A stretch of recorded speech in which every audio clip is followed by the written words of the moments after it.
temps. On le fait chaque matin, chaque lundi matin en tout cas, avec notre collaborateur Gédéon Delva pour l'éditorial de cette semaine. Bonjour Gédéon.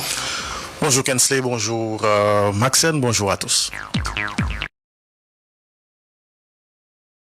Alors que les vents de Mélissa tourmentent nos côtes, une autre bourrasque s'est levée dans l'espace public haïtien.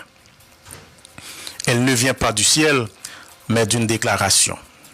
Celle d'Edzer Emile, jeune économiste et potentiel candidat à la présidence, qui a affirmé qu'il faudrait cesser de prendre Jean-Jacques Dessalines et Henri-Christophe comme exemple. Dans un pays où l'histoire est souvent le dernier refuge de la dignité, ces mots ont résonné comme un séisme.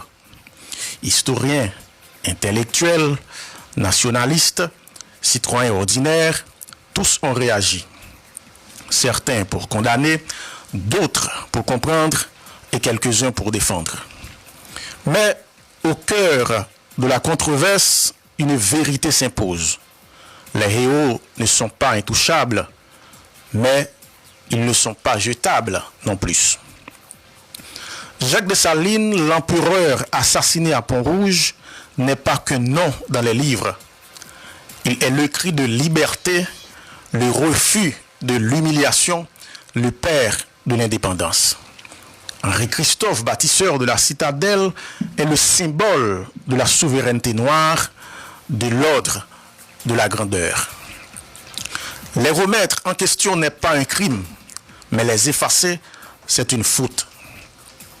Edzer Emile aurait pu inviter à une lecture critique de nos héros. Il a préféré une rupture brutale. Il aurait pu clarifier. Il a laissé planer le doute.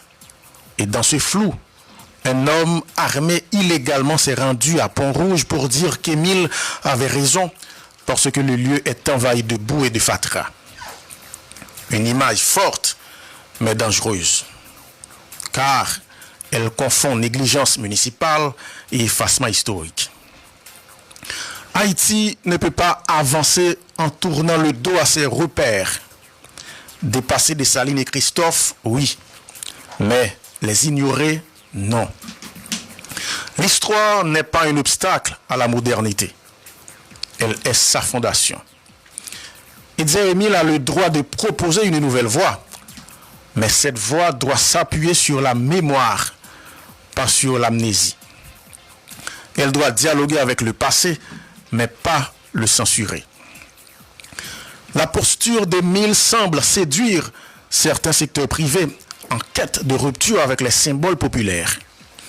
Mais elle risque de creuser un fossé entre l'élite et le peuple. Car dans les quartiers, dans les écoles, dans les cœurs, Dessalines et Christophe ne sont pas des statues. Ils sont des repères vivants. Haïti est à reconstruire, mais cette reconstruction ne peut se faire contre ces héros.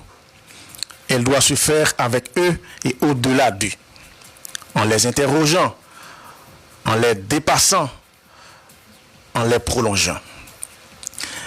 Edzer Emile a lancé un débat.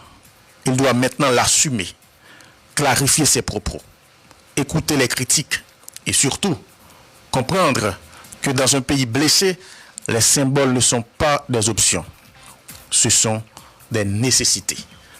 Mon nom, Gédéon Delva. Scoop!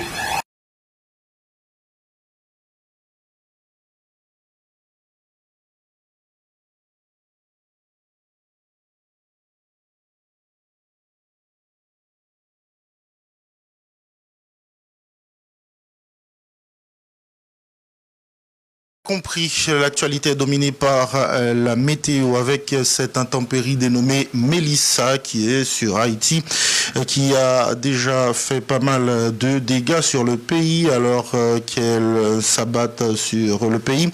Et déjà 3 personnes ont perdu la vie et 6 autres blessés. 2 personnes, pour précision, sont mortes à Frontamara dans le département de l'Ouest suite à un éboulement, tandis qu'une autre est décédée dans le sud-est après la